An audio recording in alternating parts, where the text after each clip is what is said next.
تعویض دست موتور یک سیلندر داریم. بعد واسه باز کردن واسه کن دست موتور بالا رو باز میکنیم. بعد دیگه پایین سینی زیر موتور رو باز میکنیم، جک شل میکنیم میاد پایین. بعد این بس شنگ رادیاتو باز میکنیم. وقتی موتور اومد پایین پیچا رو دونه دونه باز میکنیم، سر میلنگ رو میچرخونیم. الان یه داشو باز کردم، این الان پیچ دومیش هم باز کردم.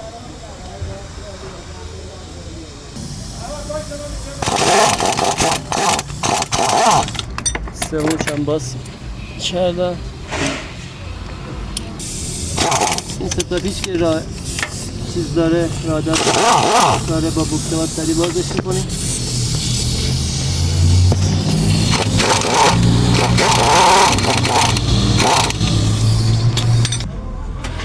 ستا پیچ بالان با جاجقه باز میکنیم.